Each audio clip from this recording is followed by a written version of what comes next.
listening to PetLifeRadio.com.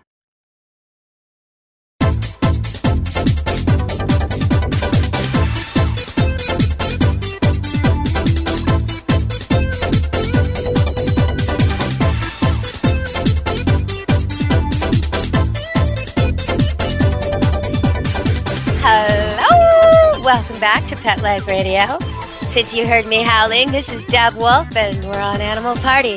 And today we've got back my very special guest. I like to have her come join us a few times a year because she's always got new information, new products. She's got her pulse on the pet world. It's Stacy Mantle from Pets Weekly. Welcome to the show, Stacy. Thank you for having me again. Oh, it's great to have you. Now, I know Halloween's coming up. Is there something I can do that'll make my house a little more festive where I'm not just throwing money away? Because that's the thing. I like all the decorations, but they're costly and they don't hold up that well. I'd love to have that feel and be doing something practical. There are tons of things that we can talk about. We've got some really fun carving patterns you can do that are animal related, which we all know and love. They have some really great patterns of cats and bats and all kinds of wolves and everything. So that's a low-cost decorating solution. Yeah, like the cat with the arched back or the bat on the pumpkin. A lot of little boys would love to have that on their pumpkin. That's cool. Oh, absolutely. You know, and there's a new thing coming out where they're decorating pumpkins and walls with this water-based paint that washes off real easily. But, you know, we'll stay up there for a couple of days or a week or two until you take it off. And you can do some really fun patterns with that. That's very, you know, cost-effective, and it's not going to destroy your home. There's some really fun things out there. Some little, water bottle treats for your pets that you can make up in the shape of bats and zombies and everything else. Or you can just buy one that's already shaped like that. What about toys? Have we got some toys that kind of make us think of Halloween, but they'll last longer than Halloween? Have we got anything like that? We have got some amazing pet toys coming out right now. In fact, we're going to be doing a big giveaway starting probably tomorrow. I'm hoping to have it live by then, of zombie pet toys. So they are zombie-shaped toys for your pets that have an actual guarantee that they will last because they're so tough. And those are from Quaker Pet Group. Loads of fun, all kinds of shapes, vampires, zombies. We're doing the whole zombie line that we're going to be giving away. And we're going to be giving away 2 sets of zombie lines of every pet pet toy in the zombie line, as well as individual pet toys for many lucky winners. How do people enter the contest, Stacy? How can they get in on that? If they want to win a pet toy, what do they got to do? They go just head on over to Pets Weekly, and it'll be on the front page. You can sign in right there, and you can enter every single day to increase your chances.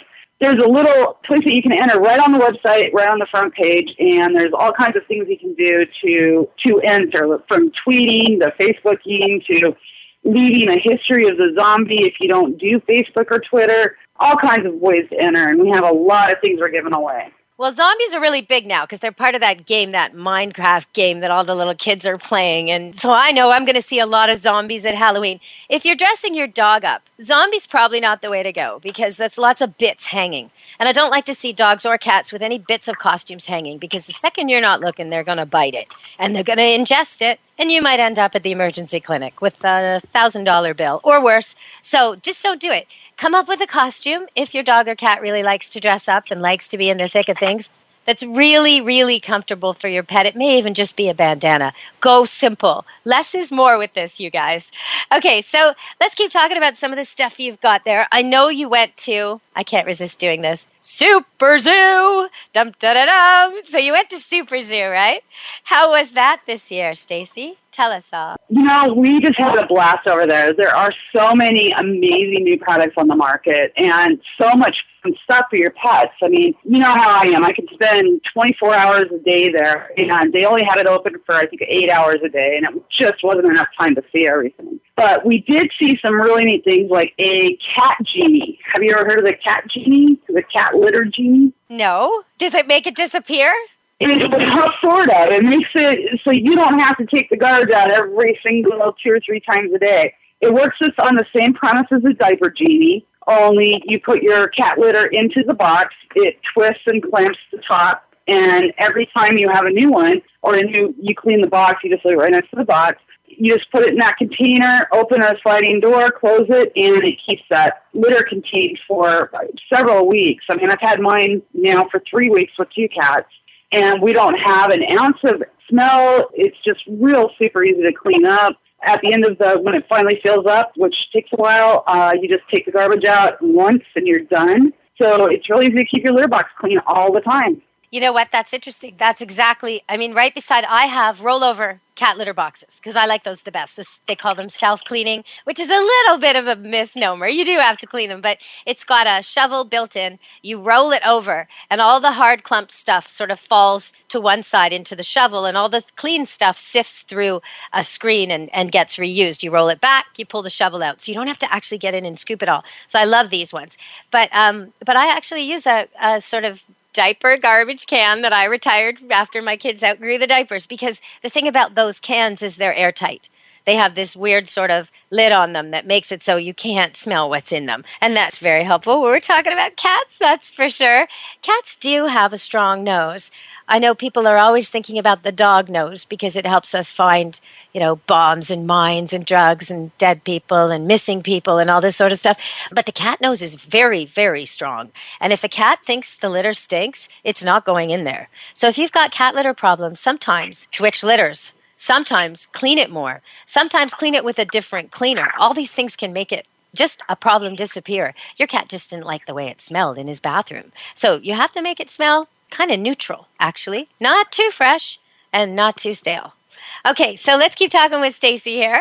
I'm just interjecting pet advice as we go, and for Halloween, I've got a lot. Most dogs hate firecrackers. Keep them away from Halloween.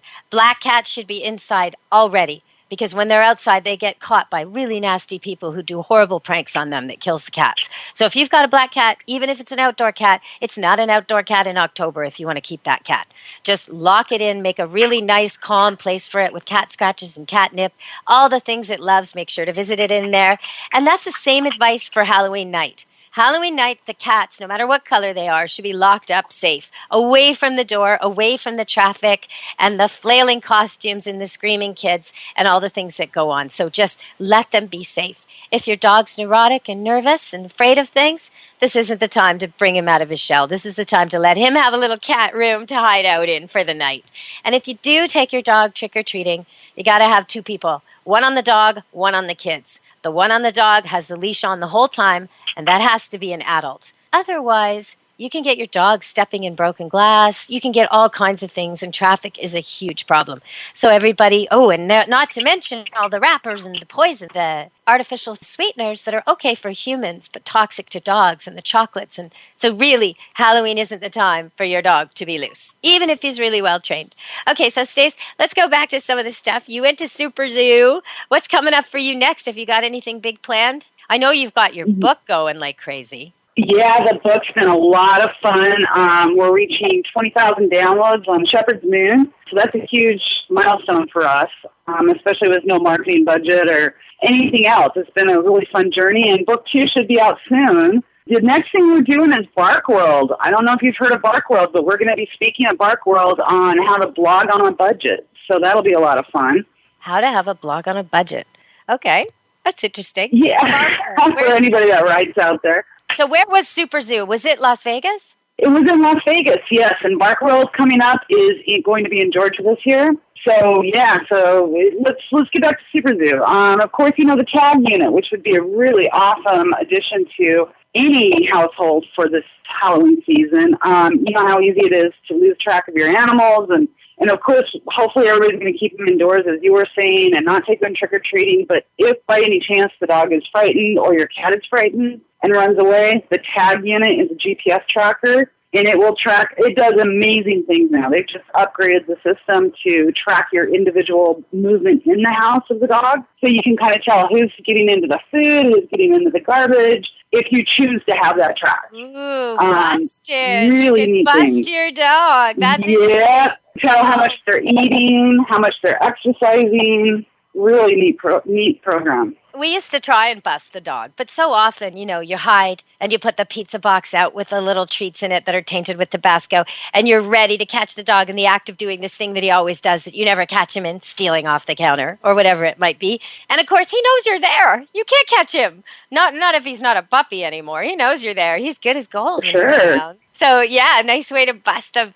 Now you can do it remotely. I'm wondering, can I take this thing, if I had one, and stick it on my little girl, my daughter's sunglasses, or her actual reading glasses, so if she loses them... You could. You could actually put it on your daughter. Well, I wouldn't want to do that. It's her eyeglasses that we seem to keep missing. And my keys. My car keys and her eyeglasses. Those are the things that I need a GPS on, not my dog, not my cat. My dogs are so well trained, they follow me around. They're watching me. They think I'm the one who's likely to get lost, But That's funny. I wish mine were that well trained. I need you to come over here and train mine. You can get out of that cool weather for a while. Well, you know what? We're going to go to break soon, and we'll come back and talk a little more about what's going on with Pets Weekly. Pets Weekly magazine, you can all check it out. It's got pets, it's got dogs, cats, goats, chickens, you name it. There's stuff on there. Jokes, riddles, famous sayings, all kinds of stuff. Anything you need for a speech or a kid's project.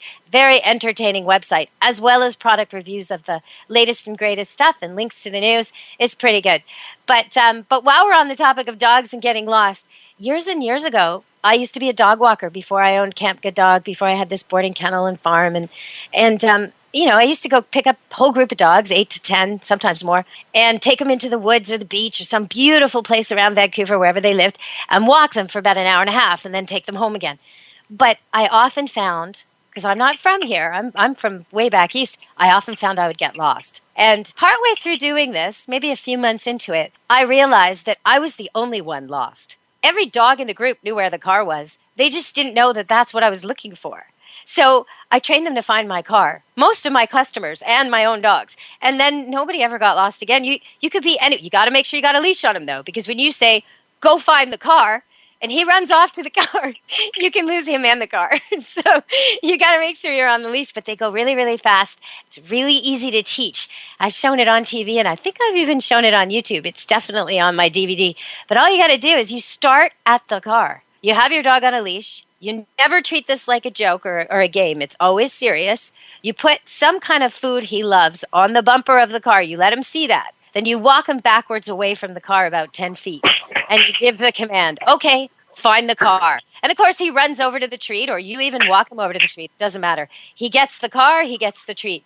And then you go farther away and farther away and farther away until he can't see it, until he didn't see you put the cookie there, until there may not be a cookie there. It may just be that once he finds the car, you'll give him one. It can be a little less direct once he gets trained for it. But your dog will find your car, and you'll never be lost again. All right, everybody, we're going to break. We'll be back in a second. Just a little word from our sponsors, and then we'll be back on Animal Party Pet Life Radio talking to Stacy Mantle from Pets Weekly. Stay tuned, everybody.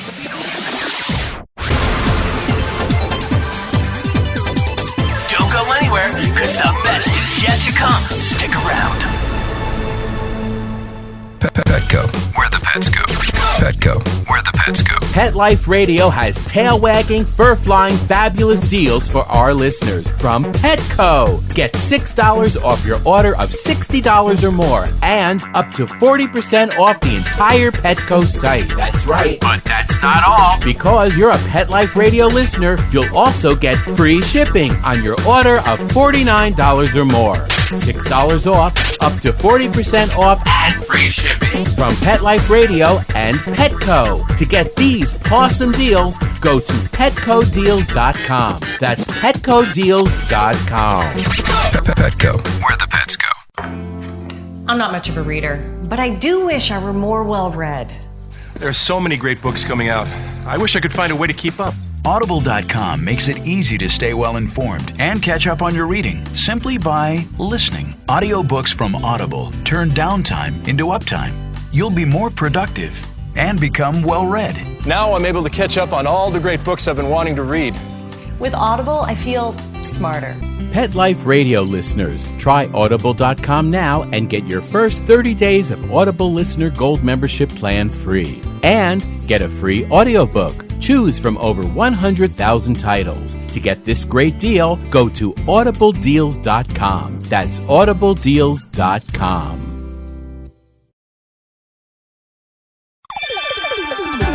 Let's Talk Pets on PetLifeRadio.com. You're inside the VIP room with the hottest party in town. Back to the party. Let's go! Hello! We're back on Animal Party Pet Life Radio. It's Deb Wolf, and I'm talking to one of my good friends, Stacy Mantle, Pets Weekly Magazine. It's an easy day for me as a radio host because it's media with media today. I get to interview someone who does interviews all the time and just hear what she's been working on lately. So, Stacy, what you been working on lately? Well, we've been looking at all the greatest new products out there. And you know how we're always trying to keep our pets entertained during the Halloween season. There's a new product out by Solve It that is a giant kittyscape penthouse kind of type thing. I guess it's the best way to describe it. The penthouse has a canopy. It's about 6 feet tall. Tons of platforms, lots of activities to keep the cats busy. My two just love it. They just climb up and down. Totally adore it. It's their favorite sleeping area. And they can look outside the window and see all the birds feeding and see the other kitties that are in our enclosure as they play. And it's just a lot of fun. So that's a really neat product that's out. While you're on that, I want to give just an affordable alternative for people. If you are out there shopping and you see in a secondhand store, used store, church store, an old cat scratch from other cats, you might think, I don't know if that's okay. And there's good reason to think that. If it's been peed on, if it's been marked, if they had mange, if they had fleas, some of that could be left on it. So you have to really, really use your nose when you're inspecting this thing. But if you don't smell any odor at all anywhere on this thing, even if it's stained, even if there's marks on it, even if it's covered in cat hair, it will actually be more interesting to your cats than a brand new one. Honest to God, they'll scratch it up real quick. They'll go right from that sofa they've been damaging to this cat scratch. So it is worth looking for. And sometimes you can pick them up for $5 or $10, and clean them up. Absolutely. You got to clean them up. You got to spray them down. You got to make sure there's nothing on them. But then you bring them in, and even though to you it's cleaned up, to your cat it smells like a whole different colony, and that's very inviting. So that's one tip I'd give for that. But yeah, it's nice if you can splurge on some of these fancy new things Stacy knows all about. She's got the best stuff on her website. The best stuff, the bling for pets. So, okay, Stacy, what else have we got there? Well, I know that you've talked about some of your dogs are a little bit older, and you work with a lot of senior pets. And Quaker Pet Group, again, they just have the coolest things out right now. They have a new line of products devoted to senior pets, and it's called Silvertail Senior Pet Products. They have things like an infrared handheld massager that will help with, helping their hips and stiffness and things like that in dogs. They have a little massager that you can work with your pets with that will help with their hips, magnetic collars, and I know a lot of this stuff is, some people believe it works, others don't. I'm one of the big believers in it because I've seen it work. So I really do try to encourage people. The thing about a pet is there really isn't placebo, and there isn't, the pet doesn't even know that this is happening. This is what I find interesting. When you take a dog for acupressure and you have to carry him with another person into the clinic because he can't make the stairs or he can't even get to the elevator in and out of the car. And after this treatment, which is just a vet or a practitioner placing this knobby thing against certain pressure points in his body and it going snap, snap, snap. So it's sort of like a poking all over. After this treatment, the same dog walks out of the clinic, jumps into the car. I mean, you look at yourself, you can't question it. Nobody told the dog, 75% of the time this worked. Nobody talked the dog into it. Nobody gave him the spiel. He has no belief one way or the other. In fact, the first time he went to the clinic, he didn't want to go. Every other time he was dying to get in the door. You really, really, really see that what works for pets. There's no BS, really. They want to heal. They want to get better. If it works for them, they're going to show you right away. In fact, sometimes they'll overdo it because they feel so good. So you kind of have to watch it when you give them these treatments, wouldn't you say? That is really, really true. And, I've just seen such a huge difference in all of my animals. And I treat my cats that way as well, just getting the laser out and working with them on that. There's just some really amazing, all-natural, non-invasive products on the market to help animals with pain relief. And you know how hard it is to medicate a cat. You know how many I have that are really old cats. They're old and they're doing well because I treat them this way and because, they're fed really high-quality diets and they do really well with everything. So that's why they get to this age, even though they're wild feral cats. they're able to let me deal with them on a lot of different things here. I really like the Silvertail Senior Pet product line, and I really encourage people to check it out. You can see that at silvertails.com. Okay. So that's a really great group of people coming out with some neat things. Well, and I think sometimes we underestimate, animals are very similar to us in their muscles, their bones, their all of it, except they age about 8 times quicker. And so, your 10-year-old dog really could use a back rub. He really wants it. And when you're rubbing him and he presses into you, he wants it harder. And when he pushes away from you, he wants it lighter. But he'll give you the feedback if you just let him. And most of us do it without even thinking. We're stroking our dogs all the time. But a lot of us are ignoring our cats. Not giving the feedback not responding to the feedback the same way. When the cat gives you the signal, it's enough, and you keep going anyway, and you get swatted, and you think it's funny. Okay, that's not a positive little dynamic going on there. So there's true. a better way to get along with your cat. Instead of thinking, oh, that's just her. She's a feisty cat. No, that's just you. You're not paying attention to her cues that you're rubbing her too hard or too long or too much. So start paying attention to your animals and you'll get a way better relationship. You might find that feisty cat is still playful and feisty in a good way, but is no longer lashing out at you, and it becomes an affectionate cat as well.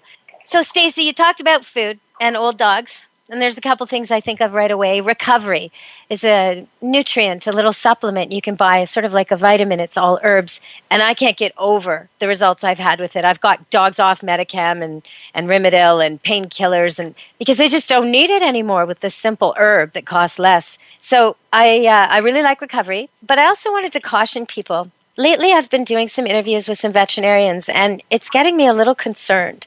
There's a corn scare. I don't know if you've heard of this, but in the U.S. in particular, the corn crop was not good this year, and there was a lot of mold on it. And it's a particular kind of mold that's known to cause cancer in people. So there's a big dilemma with this. What are they going to do with all the corn? They can't use it for people food. So they've decided to relax the regulations and allow it to be used. Cut half good corn, half molded possibly cancer-causing corn, together to make pet foods. So I'm really concerned about this. Some of the vets I've been interviewing, 3 of them in the last month, have been talking about this. And it's just making me want to advise people more than ever, read your labels. There isn't really a good reason to give a dog or a cat corn anyway, even good corn. It's really not going to help them in any way, especially senior pets. A lot of the senior diets, they get less protein and less veg and more grain, which is not good for a senior animal. It's not good for a senior person either. Imagine feeding your grandmother just bread and oatmeal. I mean, it's kind of mixed up. So I want you to really, really read your labels. If you've got a good senior food, there's not going to be corn or corn gluten or cornmeal on there anyway, and it's certainly not going to be in the top 5 ingredients. So really check stuff out. Okay, Stacy, what have you got to add to that? Speaking of feeding, we have a really, I don't talk about pet bowls that often because it's kind of personal and it's kind of, people like what they like and that's how it is. But these bowls are just so beautiful and so well designed. They're called Modapet bowls.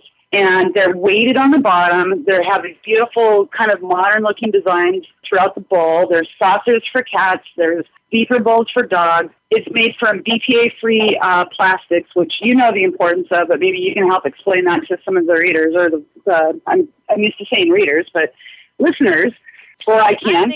I think people know that there's a toxicity to them and it leaches into the foods and the waters and temperature affects it and all kinds of things. And you just don't want to be doing that with your pets. They're licking it with their tongues.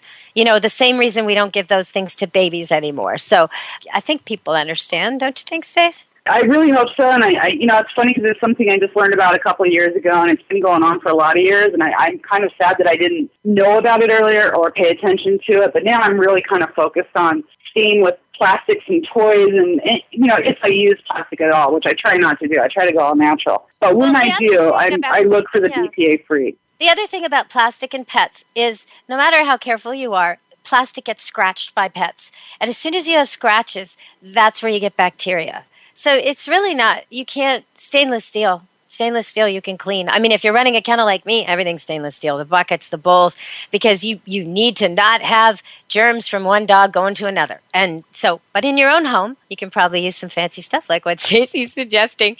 Yours doesn't have to be bomb-proof like the stuff at Camp Good Dog. You know, we're going to have to go to a break again soon.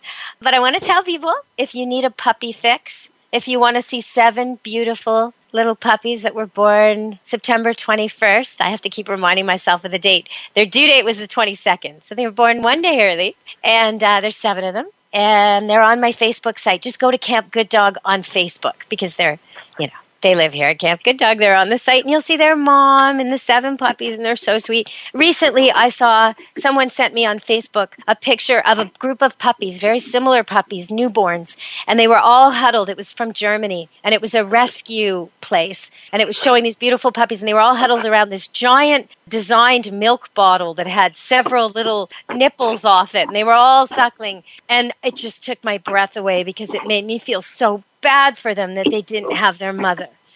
Great that these people are doing what they can, but boy, you need a warm mama, a mama who cleans you. Puppies, they can't even go to the washroom by themselves. They need to be licked and massaged in order to stimulate all of that. So they can die if they're not rubbed in just the right way every little while. And the mom smells when they need it. She knows when they need it. She's constantly licking them and rubbing them and keeping them the right temperature and monitoring everything they need, as well as feeding them and showing them what to bark at, what not to bark at, who to like when their eyes open. So if you want to check out some puppies, their eyes opened, I think, yesterday. And they started moving around just a little. So they're just pretty gorgeous. Check them out on Facebook on Camp Good Dog. And we'll be back with more from Stacey Mantle and PetsWeekly.com. Stay tuned, everybody, to Pet Life Radio and Animal Party. Don't leave this party before it's over because the best is yet to come. Only losers leave the party early anyway. Party on. Back in a few. Introducing the new Bret Michaels Pets Rock collection exclusively at PetSmart.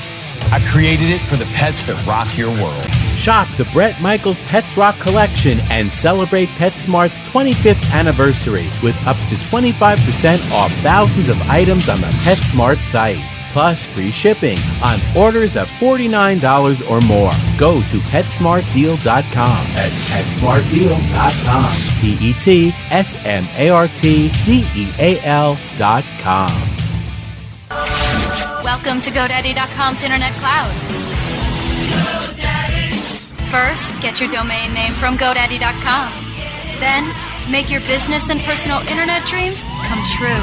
Go to GoDaddy.com. Use promo code PARTY101 and get a .com domain name for just $7.49. Party102 for 10% off your order. Party103 for $5 off $30 or more on any items. Or Party104 for 20% off 1-year hosting plans at GoDaddy.com. GoDaddy.com. Domains, websites, and everything in between. This year, Americans are expected to spend a jaw-dropping $36 billion on their pets. From lighted leashes to high-end spa products, the discriminating pet owner can find just about anything to pamper his or her pet. Hi, this is Michelle Fern. Join me every week for Best Bets for Pets, where we'll talk about the latest pet products and talk to the companies that make them. Best Bets for Pets, every week, only on PetLifeRadio.com.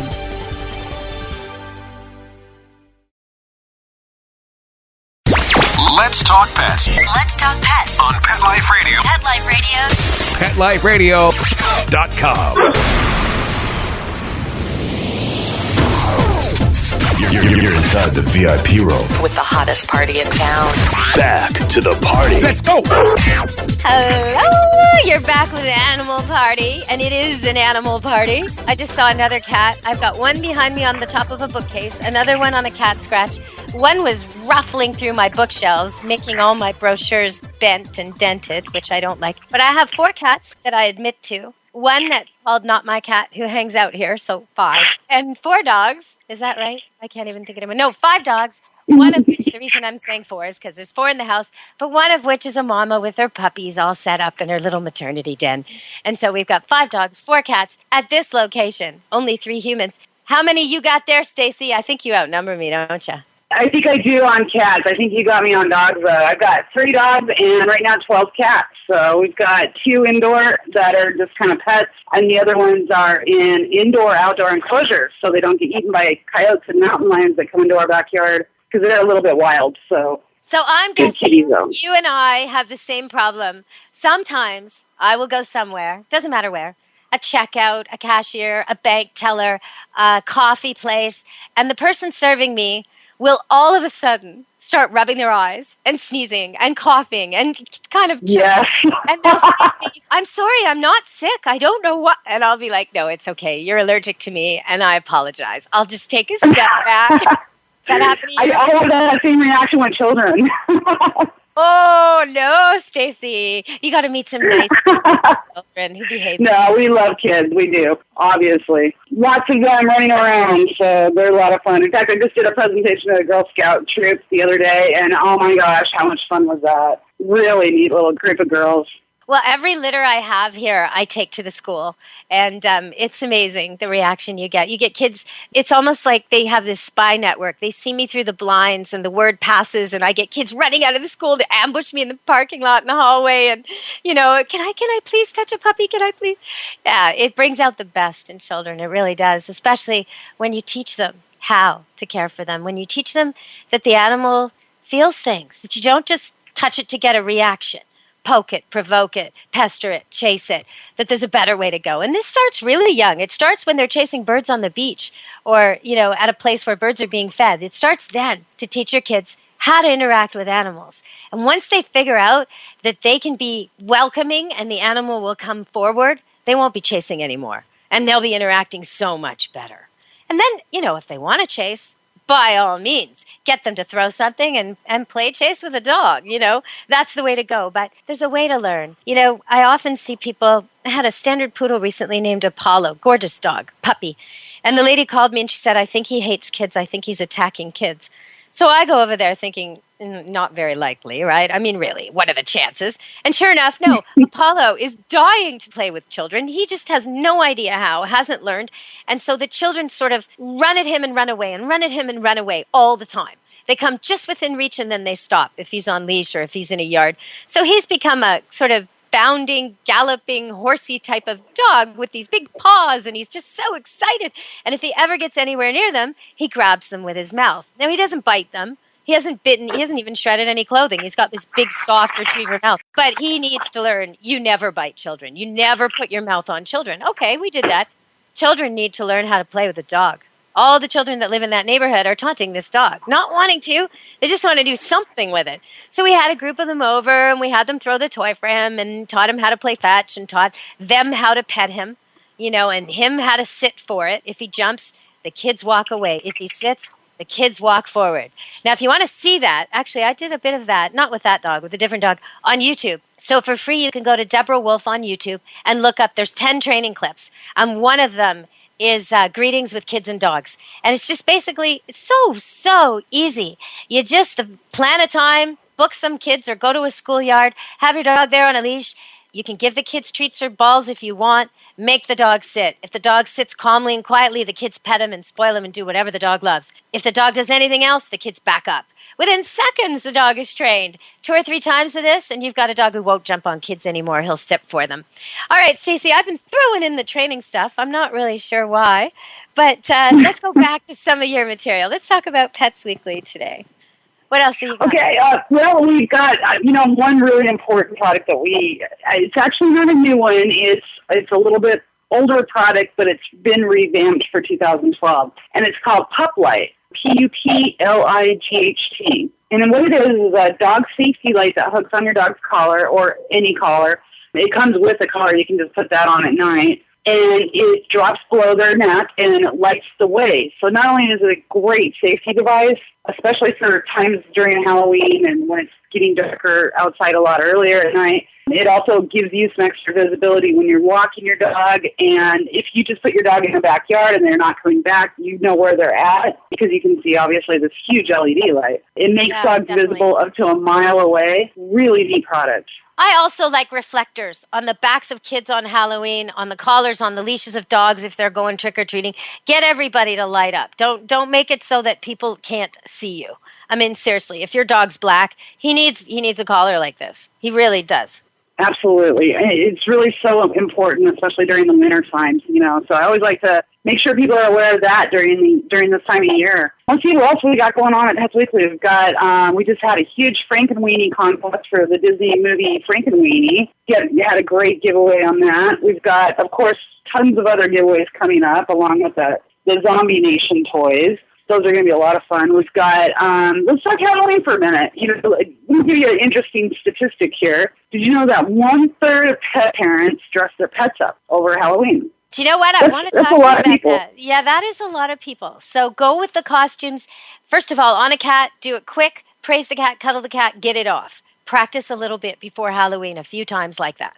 On a dog, same idea if the dog doesn't like it, but if you make the costume really, really simple and you praise the dog and tell him how good he is and reward him when he's wearing it, he'll wear it. Most dogs don't care. Just make it comfortable. So, I was thinking the other day about sometimes you and I, we're so used to pets, we don't realize some of the things we know that other people just don't get. And, Halloween's kind of a time for wolves. And I know there's a lot on your site about wolves, and we've done shows. If people want to know more about wolves and familiars and all that aspect of Halloween, ghosts and all the animal connections to the spirit world and all that, Stacy and I did a show on exactly that. So you can look it up on Pet Life Radio. It's one of the earlier episodes on another Halloween. But this Halloween, I was thinking about wolves. And, I said to someone, isn't that incredible? We were watching this television show about wolves, and they were showing them in nature. And I said, anytime you freeze frame any of those photographs, it doesn't matter which one, I can immediately tell you who the alpha wolf is and who his mate is. Every single photograph. And he's like, "Are you serious?" And I said, "Well, yeah, look at them." Not everybody can do that, can they, Stacey? We got to start. No, and it's really interesting that you said that, because I have the same reaction. I can tell who's in charge of that pack and who's the beta, who's the older wolves, the nursemaids, all of it. So it's really interesting. I'm sure you can do it 1,000 times better than I could. No, all of your experience and training. It's just really interesting, though. Yeah.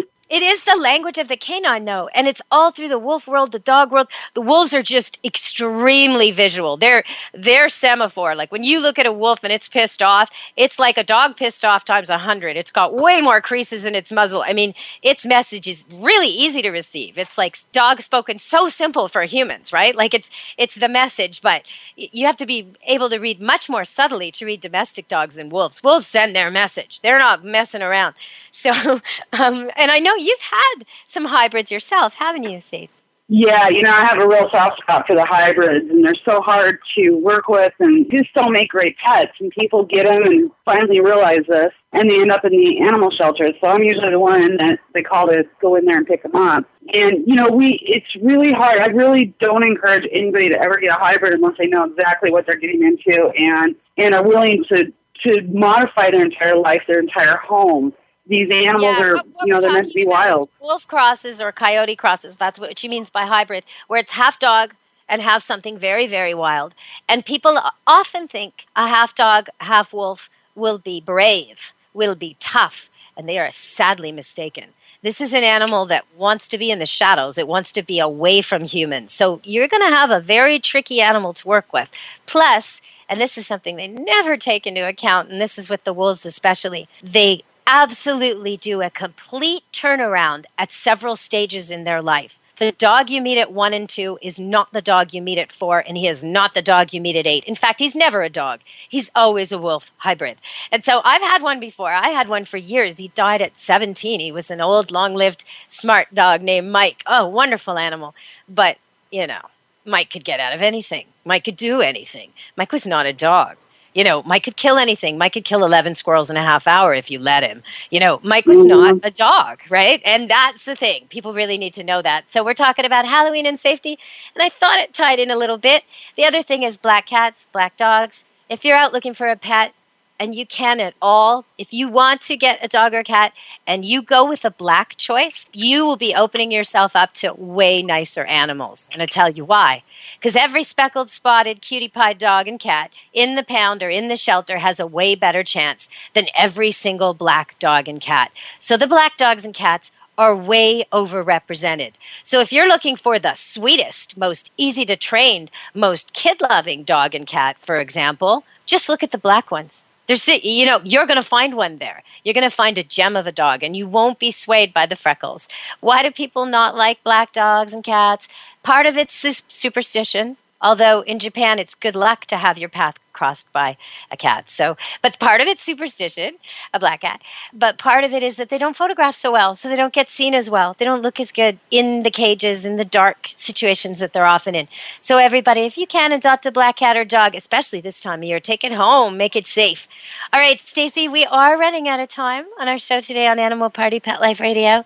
What would you like to finish up with? We could do one more little topic, and then if they want to hear more from you, they'll have to scroll through our old shows or wait till next time. So what should we do?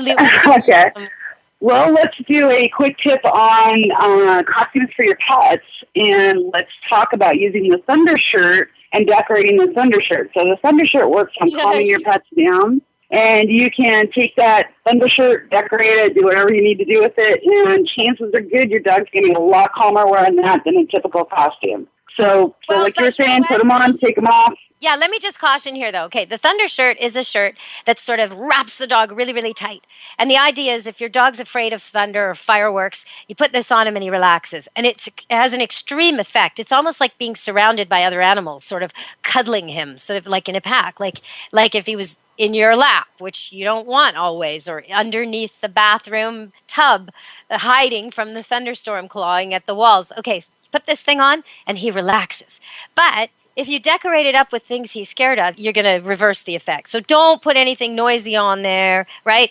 Really think about how you decorate the Thunder Shirt, which is supposed to be his calming therapy, not something he's afraid of.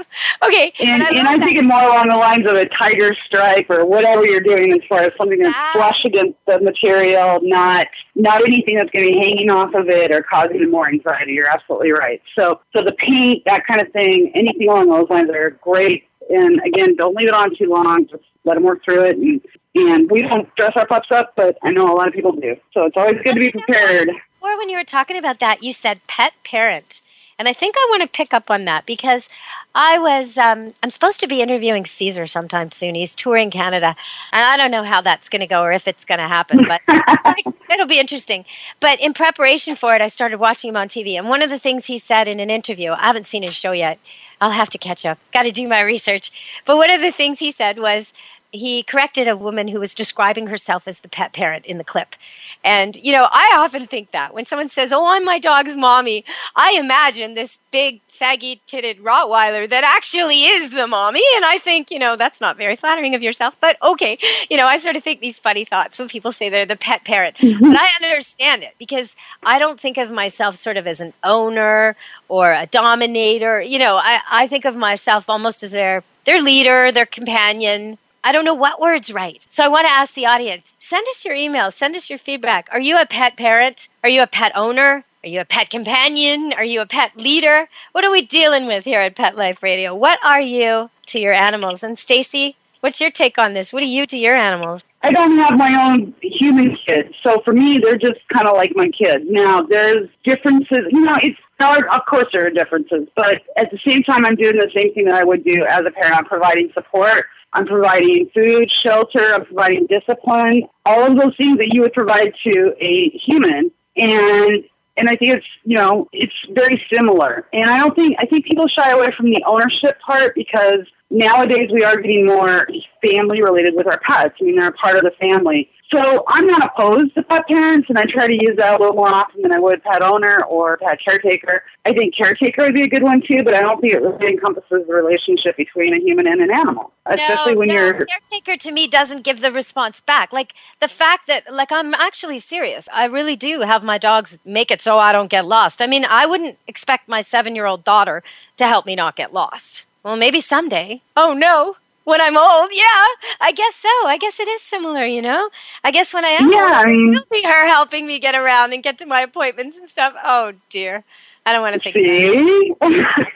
It's a little scary of a thought, sure. It's just they mature quicker because the dog or the cat is already adult in your life quite quickly. And so, you can count on them to protect the house, for example. That's a very adult responsibility. I'm not caretaking when my dog keeps the person thinking of robbing me away. That's him caring for me, thank you, Right. And guarding property, yeah, absolutely. There's just so many aspects that are, I don't know.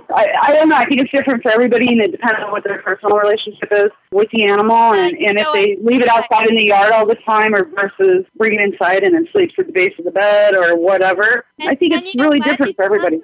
In some cases, I think when someone says they're a pet parent, and maybe this is what Caesar's upset or doesn't like about it, but in some cases, I think they're not expecting anything back from their furry kid. They're expecting this, to coddle and care for it and baby it, and it should still come to them, but they're not really expecting, they're not honoring that. And that's, I think you're right on there. I think that there has to be that balance there, just as you expect certain things from your kids, certain behavior traits and certain, behaving and giving back to you on some level. You do expect the same from your dog, and you should. And it compares to parents, there's different family styles. Like my son is only 9 years old, but he's the same size as me, so I expect him to help carry in the groceries. Like, period. That's just the way it is. Sure. He's a big boy, he has more energy. Why not? He's going to eat the food, certainly more of it than I will. So, but I think some people don't expect their dog to find the car or heel properly or bark at strangers or any of the things the dog would be very, very happy to do. Most dogs really want a job, and cats want to interact with you.